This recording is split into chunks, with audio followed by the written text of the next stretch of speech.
Moi, j'aurais une petite question à vous poser concernant les paradis numériques. On nous a dit que certains États étaient des paradis numériques. Est-ce que vous pourriez, dans le cours du débat, nous dire quels sont ces pays et la façon dont, le cas échéant, parce qu'on a bien connu les paradis fiscaux, on va bien pouvoir essayer de faire quelque chose avec les paradis numériques. J'ai aussi une question pour M. Chadris. Le gouvernement, j'avais ouvert un hashtag, pas de loi nouvelle, mais des moyens. Le gouvernement vient de prendre un certain nombre de mesures, a annoncé des moyens nouveaux pour vos services, dont on vient de dire encore une fois qu'une loi nouvelle ne serait pas forcément utile, mais qu'il fallait probablement plus de moyens, plus de formation.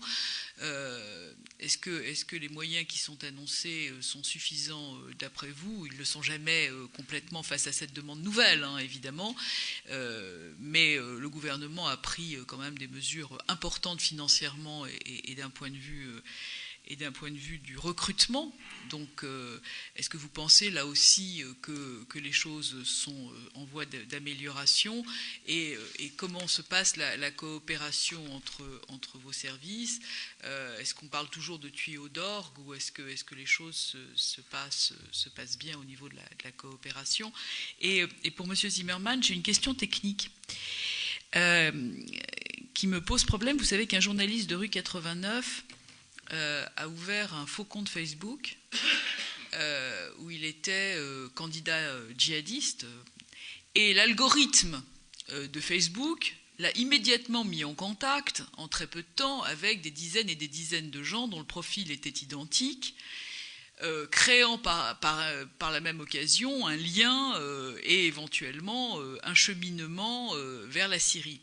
Alors je vous dis ça parce que l'intérêt de ce journaliste qui a publié son papier, hein, qui est parfaitement connu des gens qui s'y sont intéressés, c'est que son objectif était d'expliquer que Facebook n'était pas dangereux et que Facebook n'était pas un facteur. Et il est arrivé in situ à la conclusion exactement inverse. Alors, est-ce qu'on a une possibilité d'agir sur ces algorithmes? Est-ce qu'il faut discuter avec Facebook? Non, mais c'est une question de béotien, mais on est ici pour essayer de comprendre. Nous avons, quand vous ouvrez un compte Facebook en disant je suis socialiste ou je suis communiste ou je suis UMP, on vous envoie immédiatement 18 amis UMP, 18 amis socialistes et 25 amis... bon. Donc la question est pas aussi stupide qu'elle en a l'air et comme vous êtes un technicien remarquable, moi je serais quand même très intéressé de savoir si la discussion avec Facebook, parce que bon, on a bien compris que le blocage n'était pas une solution, d'ailleurs j'ai même pas voté l'article 9 de la loi de novembre, on a bien compris que le côté tentaculaire était évidemment un frein complet à ces blocages. Moi, je serais intéressé sur ce problème de présentation d'algorithmes et de Facebook comme étant le moteur du réseau. Parce que vous ouvrez un compte, vous n'avez pas d'amis, vous dressez votre profil et en moins d'un mois, parce qu'il a fermé son compte après, tellement il a été heurté par les images qui lui avaient été communiquées, par les messages qu'il avait reçus et par la violence à laquelle il était facticement associé. Vous voyez, donc ça m'intéresserait d'avoir votre opinion technique là-dessus. Vous voyez qu'on n'est pas dans l'hystérie répressive. Monsieur le rapporteur, vous avez la parole. Madame la Présidente, je voulais vous remercier, Monsieur Chadris, parce que vous nous avez fait un exposé extrêmement précis des processus que vous mettez en œuvre dans la police judiciaire, des difficultés auxquelles vous êtes confrontés, des mesures que vous prenez pour essayer de les surmonter, et je crois que cela nous sera infiniment précieux. Monsieur le procureur général, je voulais aussi vous remercier parce que vous avez ouvert beaucoup de portes et beaucoup de propositions qui sont d'ailleurs pour une large partie dans votre rapport. C'est vrai qu'il ne faut pas de droit d'exception, c'est vrai qu'il faut penser à quelque chose qui ressemble au référé, mais qui s'appliquerait effectivement dans la cybercriminalité. Et si je comprends bien, vous pensez qu'il faut d'ailleurs un droit spécifique, enfin des mesures spécifiques à la cybercriminalité, comme cela existe ailleurs, que tout n'est pas transposable et que l'on ne doit pas faire une sorte de bricolage juridique. J'ai bien entendu aussi ce que vous avez dit sur la dernière loi sur l'antiterrorisme et sur le fait que certaines infractions avaient été retirées de la loi 81 sur la presse, d'autres y subsistant, ce qui peut créer un certain nombre de difficultés. Nous en étions très conscients lorsque nous avons eu ce débat. Tout cela est très précieux. Alors, M. Zimmermann me plonge dans beaucoup d'interrogations, comme toujours. Parce que, vous le savez bien, je n'adhère pas à votre discours, mais pour des raisons vraiment extrêmement fondamentales. Je crois que votre discours repose sur une sorte de considération absolue du bienfait de la liberté, entre guillemets, sur Internet, et sur le fait que toute mesure répressive, limitative, est ce que vous considérez comme une atteinte à la liberté. Alors vous nous dites, par exemple, c'est pas parce qu'il y a des lois sur Internet, d'ailleurs les décrets sont très récents ou sont très proches, enfin bon, que ça empêchait les tueurs de tuer. Mais réfléchissons à ce syllogisme. Est-ce que c'est un argument ? Il y a bien sûr des crimes qui sont commis, mais est-ce que c'est une raison pour invalider les dispositions qui existent pour lutter contre le crime et pour le prévenir et pour le sanctionner ? D'autre part, j'ai été extrêmement choqué, je dois vous le dire, de la manière dont vous utilisez le mot censure. Déjà, sur la loi de programmation militaire, nous nous sommes évertués, expliqués émission après émission, que l'article 13, devenu article 20, était protecteur des libertés. Parce que, oui, ça vous fait rire à chaque fois, mais parce que cet article qui porte sur les données de connexion donne des garanties qui ne figuraient pas dans la loi précédente et d'ailleurs assez lointaine. Et chaque fois, et je pense que sur la loi antiterroriste c'est la même chose, vous considérez en quelque sorte que l'espace Internet est le souverain bien. Et il est d'ailleurs possible que ce discours, d'une certaine façon, vous avez le mérite, même si je mettrai quelques guillemets à ce terme, d'expliciter ce qui, dans notre société, est souvent implicite. C'est-à-dire que je crois que nombreuses personnes de bonne foi considèrent qu'après tout, l'espace Internet est différent, que l'on peut tout se permettre. Bon, je l'ai déjà dit tout à l'heure, et pardon pour la répétition à ceux qui nous font l'amitié de nous écouter, c'est que s'il y a xénophobie, racisme, homophobie, antisémitisme, etc., islamophobie, apologie du crime et apologie du terrorisme. Si vous écrivez cela dans votre journal favori, dans n'importe quel journal d'ailleurs, vous relevez du code pénal. Et personne ne dit que c'est une censure, puisque la liberté s'exerce dans le cadre de la loi, et qu'il est normal que la société soit protégée par rapport à un certain nombre d'écrits. Bon. Alors on peut toujours considérer que ce sont des atteintes à la liberté d'expression. Mais dans ce cas, la société ne se protège pas contre ce qui constitue ses fondements.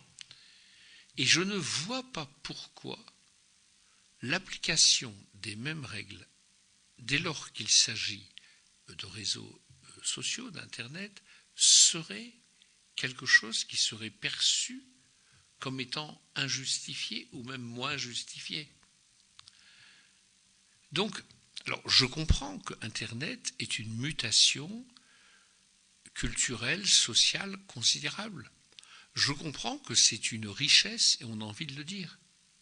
Moi, quand j'étais un jeune député, donc il y a déjà quelque temps, Madame la Présidente, eh bien, quand il fallait que je retrouve un arrêté, un décret, un article, il fallait que j'aille à la bibliothèque compulser quantité de papier et de documents. J'y passais des heures.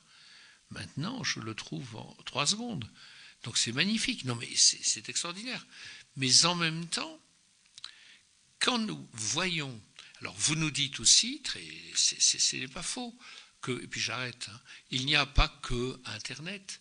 C'est-à-dire qu'il est, d'ailleurs, vous avez dit, monsieur le procureur général, qu'il y avait l'Internet plus des êtres humains. Il y a toujours des êtres humains. Et que dans le phénomène de radicalisation, il y a beaucoup de facteurs. Et c'est tout à fait vrai. Simplement, et nous avons étudié cela, et nous continuons de l'étudier, il y a quantité de facteurs, y compris des facteurs directs, humains. On peut parler de la radicalisation dans diverses situations. Mais aujourd'hui, il est impossible de ne pas considérer que Internet joue un rôle majeur. Et tout, c'est un fait. Pour radicaliser des gens qui sont quelquefois, et qui ne sont pas du tout dans des banlieues ou dans des... Bon, qui sont... Bon, ou qui sont dans des banlieues ou dans d'autres endroits. Et à partir de ce moment-là, quand on voit qu'il y a une prise en main des êtres humains qui aboutit à ce qu'ils soient entraînés dans des horreurs, des massacres, des tueries, des décapitations, des crucifixions. Bon. La société ne peut pas dire, écoutez, tout ça c'est l'exercice de la liberté d'information et de diffusion des messages. Donc il me paraît juste qu'on puisse dire à des hébergeurs de retirer un message qui est contraire à la loi. Ou qu'on puisse dire, voilà, ce message, bon. Et monsieur le procureur général, et je finis, je suis un peu répétitif par rapport à tout à l'heure, excusez-moi, mais vous avez 100 fois raison. Il faut des règles européennes. On va aller à Bruxelles, mais il faut des règles européennes. Et non seulement européennes, mais internationales, mondiales. Alors certains disent, mais c'est impossible. Eh bien non. Moi, je ne désespère pas et je pense que l'intelligence humaine, alors comme cela a été dit, c'est une lutte sans fin entre l'obus et le blindage, mais je ne pense pas que l'on puisse considérer que l'on abdique des capacités de l'intelligence humaine à faire que l'Internet soit un espace de droit. C'est-à-dire un espace qui est régi par la loi, pas forcément la loi française, mais la loi des êtres humains, des sociétés humaines. Voilà. Alors je ne sais pas comment vous réagissez, mais parce que, bon, excusez-moi, puis d'autres... Oui, attendez, j'allais... Je me tais parce que sinon je vais censurer mes collègues. J'allais y venir pour la bonne organisation de nos travaux. Merci Jean-Yves Lecomte. Je vous proposais, messieurs, puisque c'est vous qui allez avoir la parole dans une minute, de demander à mes collègues de poser leurs questions, de façon à ce que vous répondiez globalement, puisque je pense qu'un certain nombre de réponses se chevaucheront. J'y venais, quelle impatience, qui prouve l'intérêt que vous avez à nos travaux, ce dont je ne doutais pas une seule seconde. La parole est à Jean-Yves Lecomte. Surtout que voilà, le temps avance et que j'aimerais bien entendre les réponses, parce que d'abord à vous, Monsieur Zimmermann, peut-être sur vous avez parlé de censure, mais vous ne pouvez pas parler de censure parce que finalement vous savez bien que c'est contournable. Donc à partir du moment où c'est contournable, quand on dit qu'on bloque administrativement, mais finalement en fait on bloque, on se fait plaisir, mais finalement on peut très bien accéder au site. Donc en fait c'est contournable, donc en fait c'est pas une censure, puisque tous ceux qui savent contourner y accèdent. Et vous ne pouvez pas non plus comparer ce qui se fait en France avec ce qui se passe en Chine, puisque finalement en Chine aussi, on peut dépasser simplement derrière, on voit qu'on contourne, et là les gens sont sanctionnés. Moi quand je suis en Chine et que j'ai besoin d'accéder à des sites que les Chinois ne peuvent pas voir, ils peuvent, j'y accède, le pouvoir chinois me fait aucun problème alors qu'il le ferait un Chinois. Donc vous ne pouvez pas comparer les choses. Et par contre, quand vous parlez après de principes républicains et de démocratie, je crois qu'il faut aller beaucoup plus loin. Parce que finalement, et vous le dites d'ailleurs, Internet remet en cause la souveraineté des États, d'une certaine manière leur capacité à faire vivre et à faire en sorte qu'une loi s'applique dans un espace donné. C'est une situation réelle que la technique aujourd'hui permet. Alors, si vous vous référez à des principes démocratiques, il n'y a pas de démocratie sans souveraineté. Donc il faut nous expliquer à ce moment-là comment est-ce que vous pouvez faire en sorte qu'il y ait de la régulation, parce qu'il n'y a pas de démocratie sans régulation, dans cet espace qui remet en cause le fonctionnement traditionnel des États, plutôt que de parler simplement de liberté ou de parler de censure, alors qu'en fait ça n'en est pas. Parce que d'une certaine manière, vous participez avec ce type de prise de position à un espèce de blocage entre, j'allais dire, les institutionnels et puis ceux qui finalement fonctionnent dans la sphère du net. Et je crois que c'est pas bon. Et je voudrais, en dernière question, vous demander de réagir à la dernière intervention, parce que finalement, il y a des choses qui me semblent tout à fait intéressantes, en particulier le principe du droit du pays qui, d'une certaine manière, consomme de la page Internet. C'est un peu ce que vous proposiez, sauf que finalement, c'est pas aussi simple que ça, justement parce que c'est aussi contournable. Donc c'est intéressant parce que ça protège aussi les gens, en matière commerciale en particulier, de contrefaçon, de savoir qu'on est toujours protégé. C'est la même réflexion que celle sur la protection des données individuelles qu'on a dans la directive européenne, finalement, de se dire s'appliquera la loi de celui qui donne ces de là où la personne habite quand elle donne ses données à un autre, à un prestataire ou à une société sur Internet. Mais comment réaliser ça de manière fiable sur le plan technique? C'est pour ça que j'aimerais vous demander de réagir à cette intervention. Merci. Alors, notre collègue Vergos est à vous, et puis ensuite notre collègue Gattelin, et ce sera fini, sauf si Michel Boutan a une question. Michel Boutan a une question, donc vous serez le dernier orateur. Oui, moi j'ai beaucoup appris au cours de cette audition. Hein. Et bien sûr, je suis direct. Monsieur Zimmermann, c'est à vous que je m'adresse. Moi, j'ai pas la pratique politique de la langue de bois. Je suis relativement nouveau. Ça fait 3 ans que je suis dans cet hémicycle. Et sincèrement, Monsieur Zimmermann, je pense pas que les politiques soient tous bêtes, et encore moins tous pourris. Moi, je suis très attaché à la liberté. Et je voudrais vous convaincre. J'ai besoin de vous. Mais il y a un problème. C'est que je vous trouve excessif, très excessif. Et que, par nature, tout ce qui est excessif peut être dérisoire. Et j'aimerais entraîner votre adhésion parce que je me dis, vous avez la pratique, en l'occurrence de la toile ici, et vous pourriez être utile à élever la démocratie et les libertés dans ce pays. Moi, ce que j'ai appris, et ce que je vis tous les jours dans mon action d'élu, c'est que toutes les libertés s'organisent. Je n'ai pas le droit de passer au feu rouge. Sinon, je peux tuer mon ami. On passe au feu vert. Et je ne vous entends pas dire liberté affaiblie ou liberté abattue. Je n'ai pas le droit de sauter et d'aller chez mon voisin le disputer. Je n'ai pas tous les droits. J'ai aussi des devoirs. Et un des devoirs que nous avons, vous et moi, me semble-t-il, c'est de défendre les valeurs de la République. Précisément. La liberté. Or, quand vous dites par vos arguments un peu fallacieux, et puis vous avez manié, pardonnez-moi, à moins que j'ai fait une erreur, mais c'est subjectif, hein, il n'y a que moi qui l'ai ressenti, mais vous avez manié beaucoup d'ironie, voire de cynisme. Hein.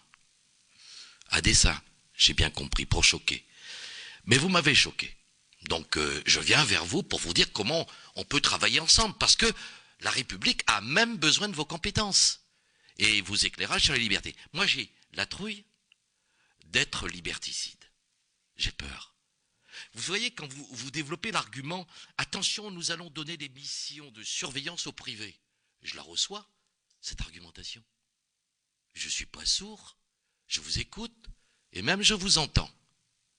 Mais par contre, quand vous dites à l'endroit de ceux qui ont la responsabilité de donner un socle à la République, en tout cas de l'administrer, vous dites « Oh, les terroristes sont bêtes. Faites pas attention, vous occupez des bêtes. » Non, monsieur Zimmermann. Non, non, non, non, non, non, il n'y a pas des bêtes et des pas bêtes. Non, non, non. Ah, je m'oppose fondamentalement à vous.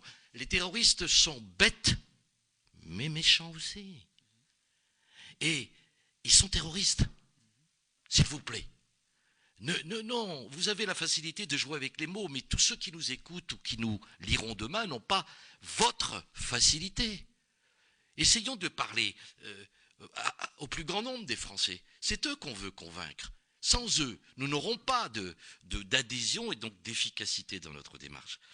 Donc, monsieur Zimmermann, à partir de ce moment-là, moi je vous tends ma main, ne la rejetez pas. Éclairez-moi. Vous semblez savoir beaucoup de choses pour faire en sorte que les libertés soient le moins possible sur la question qui nous occupe aujourd'hui, de la sécurité nationale.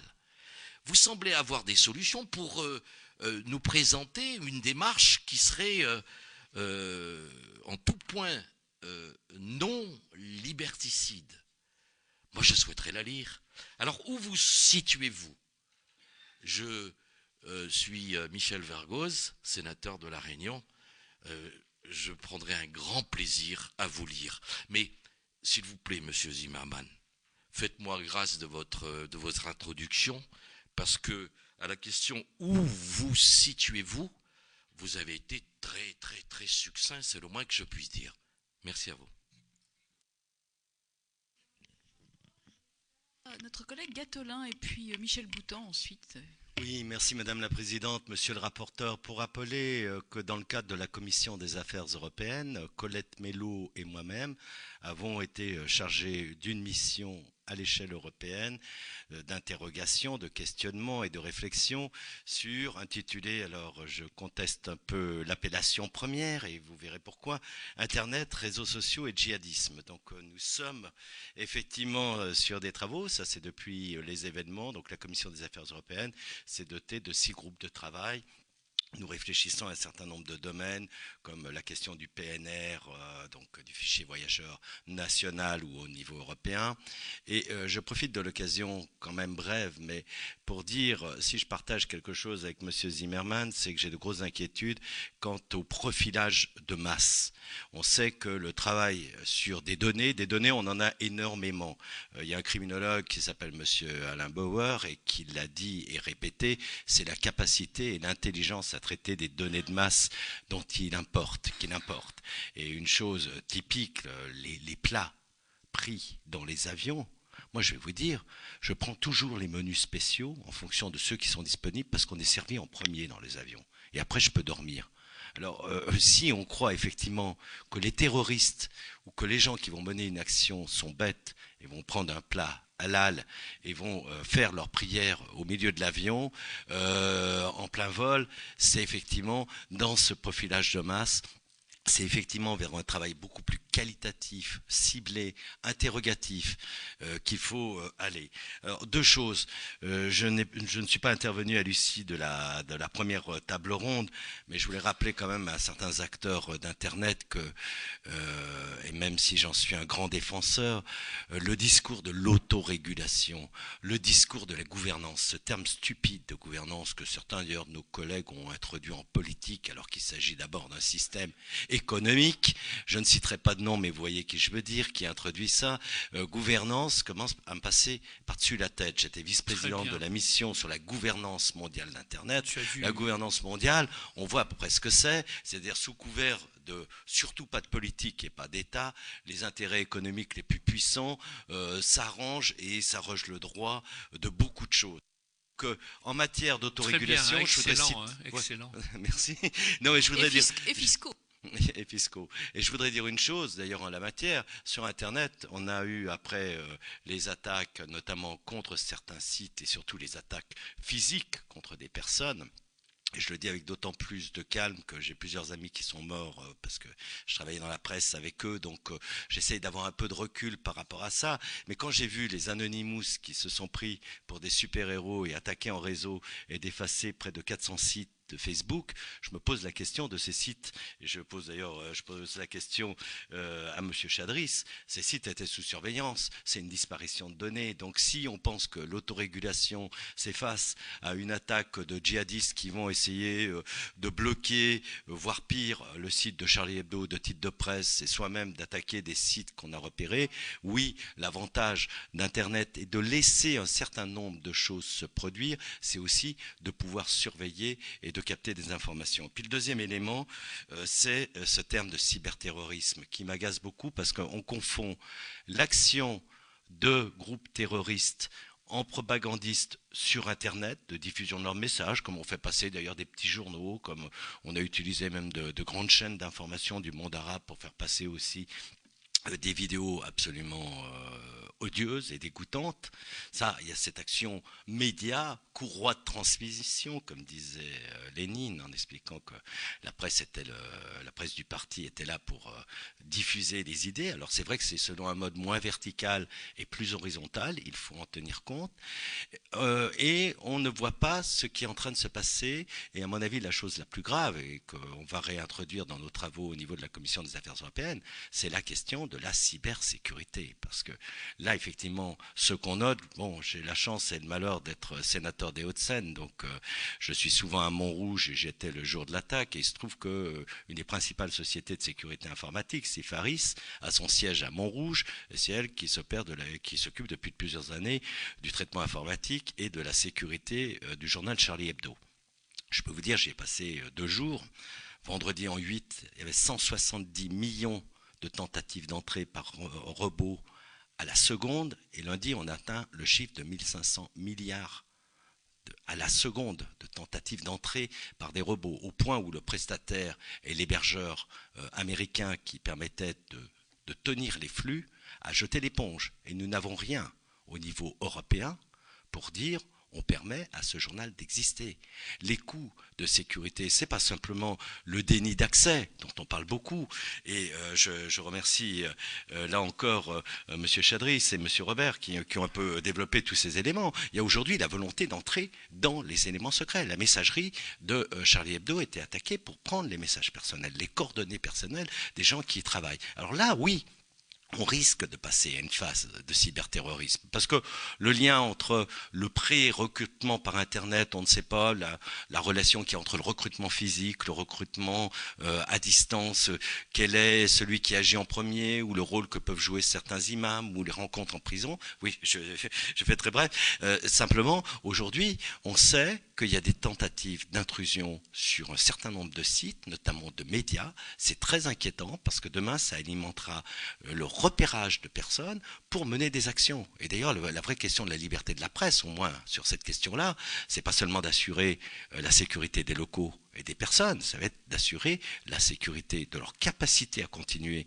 à diffuser de l'information et surtout à ne pas voir voler, prise des données personnelles qui permettraient d'intimider ou d'aller exécuter quelqu'un. Et là, on pourrait, au sens propre, parler de cyberterrorisme. Moi, j'aimerais effectivement que les mots, chacun des mots reprenne un petit peu leur valeur et qu'on fasse une typologie un peu plus précise.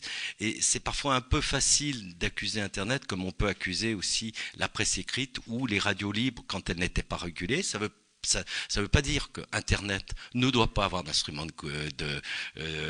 non pas de gouvernance, mais un jour penser à un gouvernement, ou en tous les cas, sinon avec des chefs qui dirigent, mais en fait quand même des règles qui encadrent. Et là, je rejoins tout à fait une grande partie des conclusions du procureur Robert, procureur général, où je trouve qu'il y a une très grande pondération dans son propos et que nous avons là des moyens pour travailler, et c'est d'abord l'intelligence qui va nous permettre de résoudre ces questions plutôt que l'anathème ou de pointer devant Internet uniquement les réseaux sociaux comme un lieu de recrutement de djihadistes. Michel Boutan, c'est à vous. Je vous demanderai d'avoir la gentillesse d'être un tout petit peu moins long, de façon à ce que nous puissions avoir le temps des réponses, parce qu'elles vont quand même être déterminantes dans la suite de nos travaux. Merci beaucoup. C'est presque une atteinte à la liberté d'expression, Madame la Présidente. Oui, mais je vous promets que je vais être Non, mais bref. bon, oui, c'est juste parce que c'est important. De toutes les façons, c'est dans mes habitudes. Merci beaucoup. Je ne suis pas un spécialiste de l'Internet, je m'en sers comme beaucoup de gens, je vois tous les avantages que l'on peut y trouver. Je peux comprendre que l'on défende avec passion la liberté d'utiliser Internet, qui est, pour reprendre la formule d'Ésope, la meilleure et la pire des choses, finalement. La pire des choses, c'est à celle-ci que l'on s'intéresse précisément. Et lorsque j'ai entendu, dans un premier temps, M. Chadris et ensuite M. Zimmermann, j'ai l'impression que ça nous replaçait pratiquement au centre de nos préoccupations, à savoir où va-t-on poser le curseur entre l'obligation de sécurité pour beaucoup de Français et puis le souci de la liberté. Et j'ai envie de dire tout simplement à M. Zimmermann, est-ce que, en défendant toutes les libertés, il faut aussi défendre la liberté du renard dans le poulailler? Effectivement, c'était court. Tu dois être frustré, non? Non, ça va? Non, mais c'est une question qui regroupe l'ensemble de la problématique en peu de mots, et c'est toujours... On sait que c'est difficile de faire court. Merci beaucoup, Michel Boutan, pour avoir fait court. On sait que c'est plus difficile que de faire long. Messieurs, qui commence le tour des questions? Monsieur Chadris, à vous. Oui, des réponses plutôt. Madame la Présidente. Simplement, si on ne fait pas de surveillance de masse, en tout cas, on parlait de surveillance de masse sur Internet. En tout cas, nous, en ce qui nous concerne, service de police judiciaire, on fait de la surveillance ciblée. Si on fait de la surveillance ciblée sur certains sites Internet ou sur certains profils, c'est qu'on constate un certain nombre de choses. Qu'est-ce qu'on constate actuellement?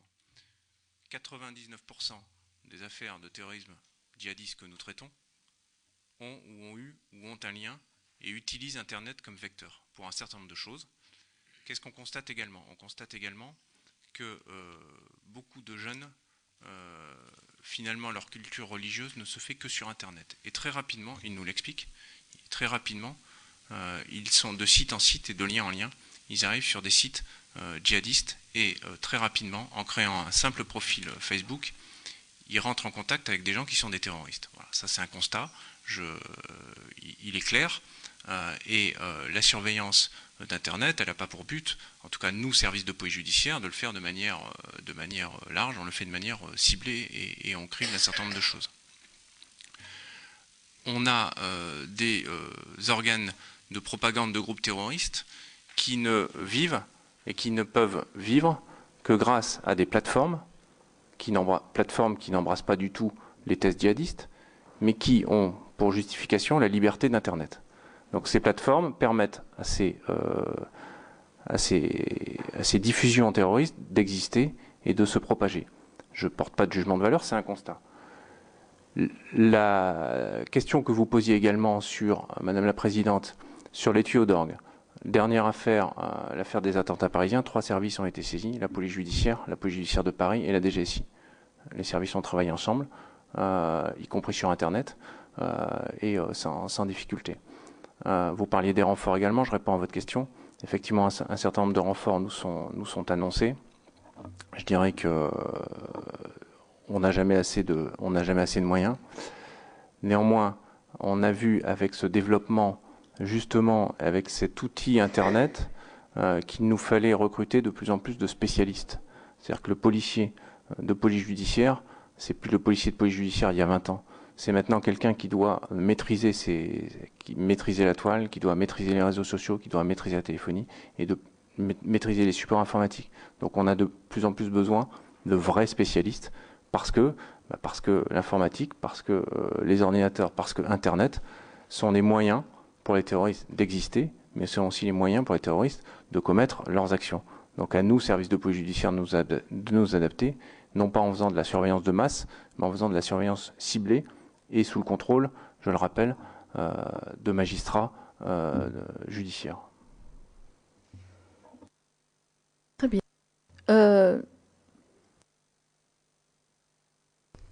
Alors, une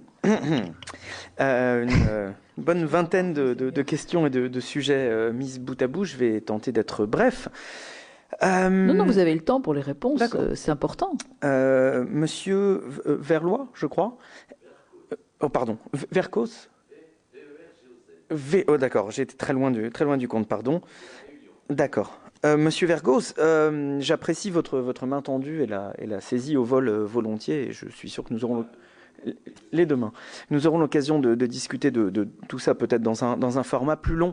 Vous qualifiez mes propos d'excessifs. Vous y avez noté l'ironie que j'y ai volontairement placée, peut-être par agacement d'entendre encore et toujours les mêmes mécanismes et le même type de débat dans lesquels on instrumentalise les peurs et on évite de se poser des questions fondamentales et coûteuses au profit très souvent d'affichage politique. Ce que je trouve excessif, moi, c'est la façon dont on décrédibilise souvent les discours portant sur les libertés fondamentales. Vous savez, ces droits de l'homiste, comme s'ils n'avaient plus voix de cité dans le pays des droits de l'homme à l'heure des coups de Kalachnikov.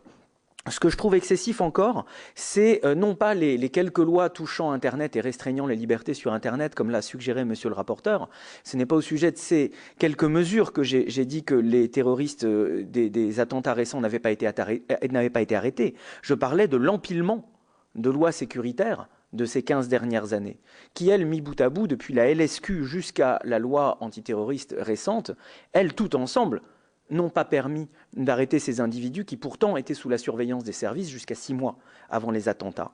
Ce que je trouve excessif ensuite, c'est l'emploi de la censure des sites à tort et à travers. Et oui, je parle bien de censure ici, parce que suivant votre raisonnement, à partir du moment où quelques-uns pourraient échapper à la censure, alors il n'y aurait plus de censure.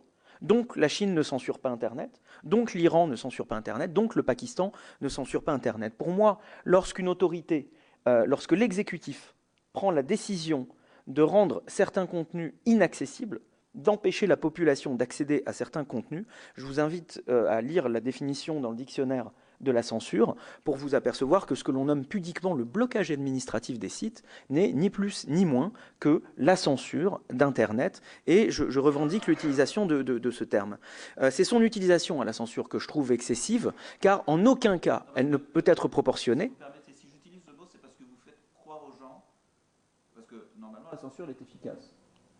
Alors là, vous faites croire aux gens qu'en fait, en imposant ce que vous appelez censure, peut-être, selon la définition du dictionnaire, est efficace. Ce qu'ils souhaitent. Or, ça ne l'est pas. Elle est efficace dans une mesure où elle touchera ceux qui n'ont pas la connaissance des outils de contournement et qu'elle va renforcer les inégalités dans l'accès à Internet, qui est un petit peu contraire aux objectifs politiques énoncés en matière on appelait ça la fracture numérique à l'époque.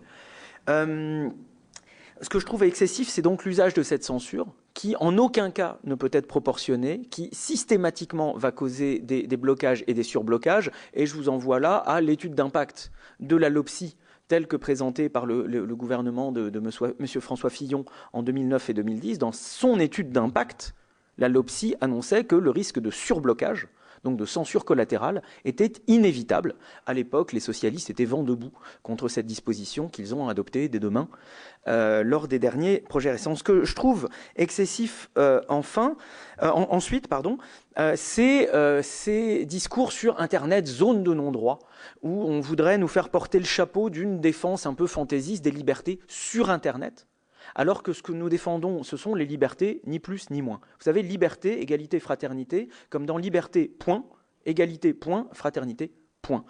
De la même façon qu'on essaye de nous faire penser qu'Internet est une zone de non-droit, qu'un Far West, qu'il nous fallait civiliser du temps de Nicolas Sarkozy, Internet est une zone où le droit s'applique, ça n'est pas un autre monde, une autre dimension, une autre galaxie. Lorsque vous êtes connecté à un ordinateur, assis sur votre chaise, la localisation géographique de votre chaise détermine la loi qui s'applique. Il y a peut-être ensuite des problèmes d'application de la loi, et c'est sur ces problèmes-là qu'il faut se focaliser, plutôt qu'inventer des espèces de fantasmes de Far West à civiliser. Ce que je trouve excessif, enfin, c'est cette tendance à, là aussi, un joli mot tout à fait neutre qu'on appelle autorégulation. L'autorégulation, on a entendu parler d'autodiscipline j'aime bien celui-ci. On a entendu, c'était en 2007-2008, parler d'une commission de déontologie des services en ligne sur Internet, et toujours rigoureusement le même mécanisme que l'on nous resserre, dans lequel on nous dit, je cite, que les acteurs d'Internet devraient se livrer à un inventaire et à une dénonciation de certains propos, plus une obligation de surveillance, peut-être temporaire, afin d'éviter l'émergence de sites miroirs. Je cite peut-être imprécisément ici M. Robert. Confier à des acteurs privés des missions d'inventaire, donc de surveillance, potentiellement automatisées, des missions de dénonciation et potentiellement des missions d'effacement de contenu, donc j'ose encore le terme de censure, pour moi est rigoureusement, strictement incompatible avec l'état de droit et les principes les plus élémentaires de nos démocraties.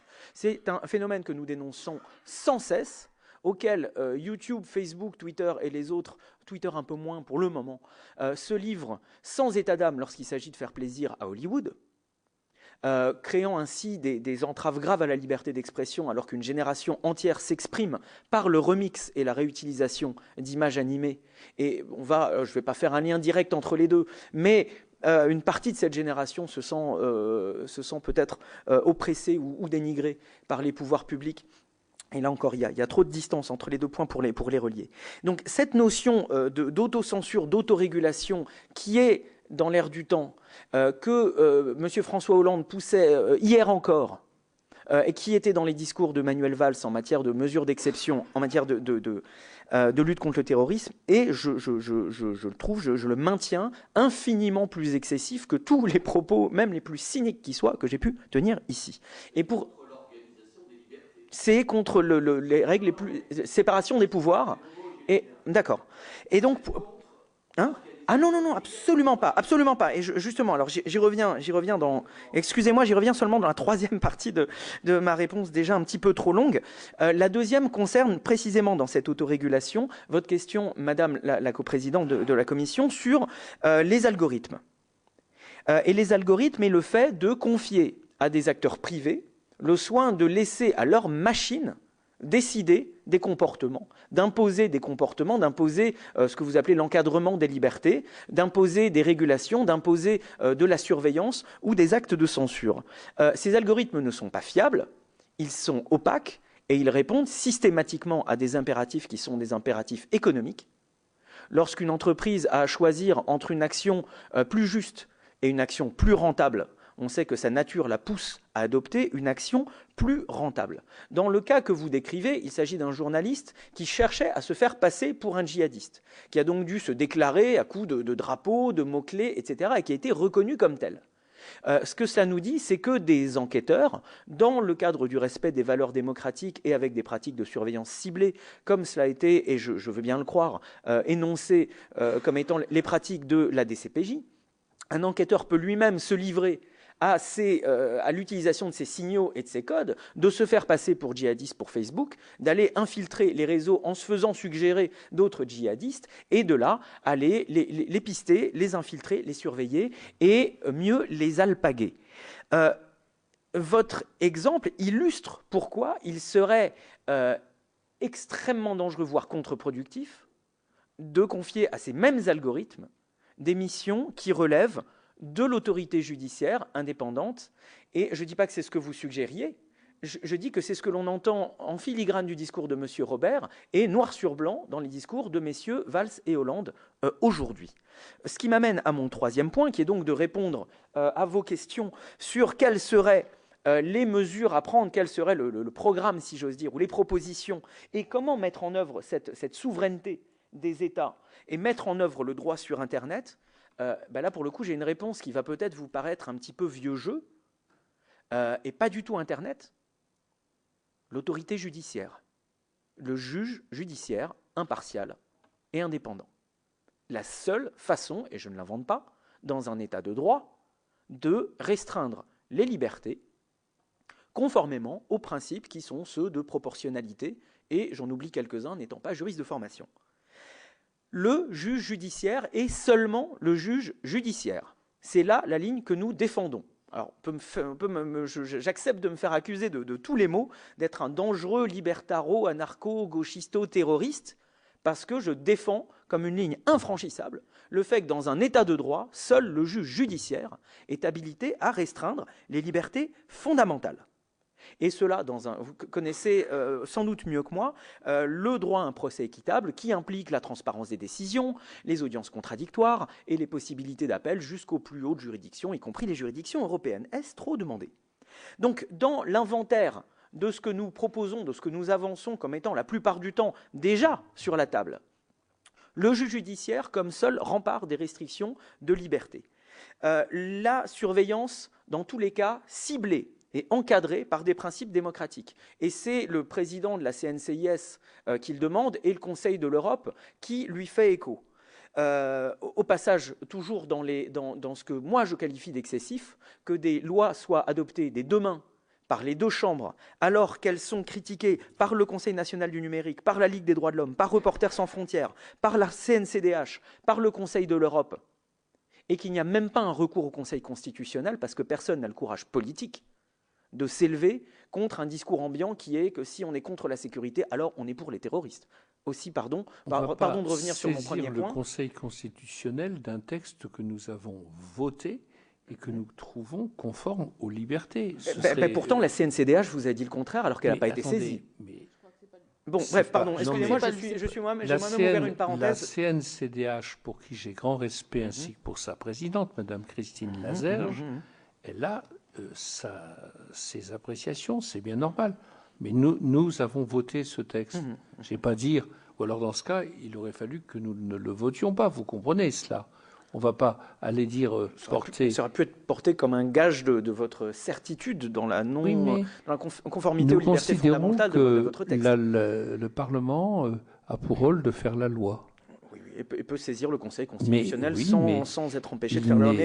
Il n'est pas obligé de considérer que c'est une sorte de censeur préalable. Pardonnez-moi, je vais refermer cette parenthèse que j'ai moi-même ouverte, peut-être à tort, et qui me rappelait mon premier point. Donc, 1, le juge judiciaire sans compromis. 2, la surveillance ciblée et le renforcement des moyens de la surveillance ciblée, ce qui implique une transparence sur les moyens et les pratiques actuelles. On nous dit il faut 8, non 16, non 32, non 64 hommes pour surveiller une personne à plein temps. J'aimerais le croire. J'aimerais pouvoir le croire. J'ai cru entendre qu'avec des moyens modernes comme les IMSI Catcher, comme des proxys transparents qui permettent de surveiller de façon ciblée peut-être les communications d'un individu, etc., on pouvait très facilement automatiser partie de cette surveillance ciblée. Ça a un coût, ça nécessite d'autres type d'individus pour encadrer ces pratiques, etc. Il faut mettre tout cela sur la table pour pouvoir évaluer les pratiques actuelles, pour pouvoir décider sereinement de quels moyens renforcer, où et comment. Là encore, ça ne me semble pas ni extrémiste, ni excessif, ni complètement délirant. Ensuite, des responsabilités individuelles. Responsabiliser les individus par des outils technologiques, mais aussi par des outils intellectuels. Peut-être par l'école publique et par l'éducation supérieure, leur permettant de comprendre les menaces, leur permettant de former leur esprit critique. Et lorsque on nous raconte la petite jeune fille de 14 ans amenée de site en site, de conversation en conversation jusqu'à partir en Syrie, peut-être s'assurer que par le dialogue avec ses amis, avec ses collègues, avec des professeurs, avec des imams modérés, avec qui sais-je, elle puisse, grâce à son esprit critique, peser un petit peu les divers aspects de cette question-là, et par là se poser peut-être la question de certaines politiques de déradicalisation qui, j'ai entendu, ont été entreprises dans certains pays nordiques sans que j'en sache plus là-dessus. Et pour finir, avec cette responsabilité individuelle que l'on a tous face à la sécurité informatique, face aux attaques et face aux propos de haine, cette responsabilité collective que l'on néglige par trop souvent et l'on se fait traiter de bisounours lorsqu'on l'évoque, mais cette responsabilité collective que nous avons contre les idées de haine. Car je rappelle ici qu'il ne s'agit pas de combattre les symptômes, à savoir une attaque après qu'elle a été commise, ou des jeunes absolument désespérés qui vont saisir une Kalachnikov et s'en servir, mais s'attaquer aux symptômes. Les symptômes, ce ne sont pas les messages que l'on souhaite faire disparaître et mettre sous le tapis, parce que faire disparaître les messages n'enlèveront pas ces idées à ceux qui les portent. Ce que l'on veut, c'est combattre ces idées, et on a aujourd'hui, par cette universalité de potentialité de participation dans la sphère publique, des outils individuels pour collectivement aller détecter ces idées de haine et potentiellement aller s'y opposer sur leur terrain. Voici un ensemble d'actions et de valeurs concrètes qui nécessiteraient, en plus d'actions portant évidemment sur la prison, les banlieues et l'école publique républicaine et laïque, qui portent sur des valeurs tout à fait compatibles avec la démocratie, qui n'impliquent pas de se poser la question de combien restreindre les libertés fondamentales, mais au contraire de les protéger au mieux, et je vous l'assure, de bâtir, enfin c'est ma conviction profonde, une société plutôt plus cohérente que plus divisée, plutôt plus résiliente que plus vulnérable, et au bout du compte, plus démocratique que moins démocratique. Merci beaucoup. Monsieur le procureur général, vous avez la parole. Merci, Madame la Présidente. Je voulais simplement rappeler que la Cour européenne, au niveau des articles 8 et 10, concernant la liberté d'expression et la vie privée, et vous savez l'importance que Strasbourg accorde à ces protections. La France en a su quelque chose à quelques reprises, a énoncé dans les termes les plus fermes que si, bien entendu, l'État a pour première obligation de respecter ses droits, il a aussi le devoir de protéger les utilisateurs d'Internet et par-delà la société tout entière contre les atteintes de même nature utilisant ce système de communication ainsi que contre toute activité ou contenu illicite. Et jusqu'à présent, 8 États ont été condamnés pour ne pas avoir pris des obligations positives à cette fin. Ça, c'est la première constatation. Je dirais que toute une série de conventions internationales que nous avons signées au niveau européen vont dans le même sens. La deuxième chose que je voudrais dire, c'est que dans une quarantaine d'arrêts, cette même Cour européenne qui me sert pour moi de référence lorsqu'on parle des libertés individuelles, même si je regarde avec beaucoup d'intérêt ce que dit aussi le Conseil constitutionnel français, a dit de la manière la plus nette que les discours incompatibles avec les valeurs proclamées et garanties par la Convention, et vous avez toute une liste, vous pouvez imaginer laquelle, ne relevaient pas de la liberté d'expression et ne pouvaient prétendre bénéficier des garanties qu'elle comprend. Je vous renvoie sur ce point à l'ensemble des développements de notre rapport sur l'ensemble des textes européens, l'ensemble des principes universels, ainsi que les éléments de droit comparé que nous avons réunis. Alors bien sûr, il y a un point sur lequel je suis tout à fait d'accord avec M. Zimmermann, c'est que le juge garant des libertés individuelles doit être au centre du processus. Je l'avais dit à la commission des lois du Sénat il y a quelques mois par rapport au blocage. Je ne le redis pas comme la souveraineté nationale s'est prononcée, mais il est évident que nous avions plaidé dans notre rapport pour une solution judiciaire. Vous m'avez interrogé sur le problème cyberparadis. Alors, rapidement sur l'entraide pénale internationale, 3 points dans nos recommandations. Premièrement, n'encombrons plus l'entraide pénale internationale, vous l'avez compris, lorsqu'il s'agit de récupérer des données relatives à l'identité et au trafic. Ce sont des données qui sont très nombreuses. Ce sont les données de base pour nous, pour les enquêtes de la police judiciaire, pour les enquêtes judiciaires, et qui sont de moins de gravité que d'autres au regard des libertés individuelles. Ceux-ci, nous devons les obtenir de plein droit des prestataires techniques d'Internet. Mais il faut absolument, et j'attire votre attention sur ce point, maintenir au niveau européen l'obligation de stockage des données. Nous avons très peur de ce qui s'est passé notamment en Allemagne. Vous savez que l'autorité constitutionnelle allemande a voulu remettre en cause l'obligation de stockage. Certains pays nordiques vont dans le même sens. Nous soutenons le maintien du blocage, car si nous n'avons de l'obligation de stockage, si nous n'avons plus cette obligation pesant sur les prestataires, nous ne pourrons plus obtenir aucune des informations auxquelles nous avons droit. Alors, nous évoquons aussi la possibilité de créer un Schengen de coopération simplifiée en matière de cybercriminalité, notamment sur le plan européen, pour obtenir ce qu'on appelle les données de contenu, comme pour la mise à exécution d'ailleurs des décisions propres à mettre un terme à certaines activités illégales. Il faut que nous allions encore plus loin que la Convention sur la cybercriminalité sur le plan européen. L'Europe est totalement en pointe au niveau mondial. Elle fait un travail de coopération extraordinaire d'ailleurs. Mais nous nous heurtons quand même à une difficulté pour faire prendre en compte au niveau mondial, et notamment, je dois dire, par nos amis américains bien souvent, un certain nombre d'exigences. Enfin, les cyberparadis, ils existent. Je ne vais pas vous en donner la liste, mais elle est facile à voir. N'importe quel service spécialisé qui a l'habitude de conduire ces enquêtes sait quels sont les États qui ne répondent jamais en matière de coopération et que les cyberdélinquants prennent en priorité pour stocker notamment leurs sites et pour développer leurs activités. Je considère que c'est maintenant aussi important que l'action contre les cyberparadis fiscaux en matière de blanchiment.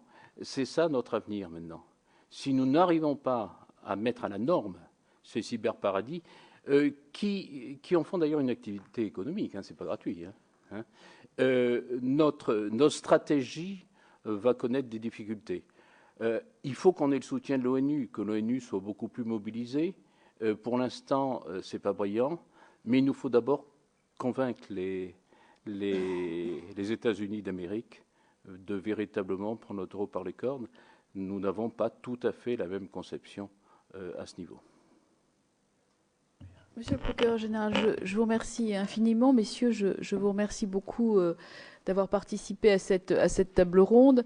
Je voudrais aussi en profiter pour remercier nos administrateurs qui l'ont organisée de façon tout à fait pertinente, puisque nous avons pu avoir un éventail des positions suffisamment claires pour éclairer notre commission d'enquête. Et je vous remercie beaucoup. Je vous souhaite une bonne soirée.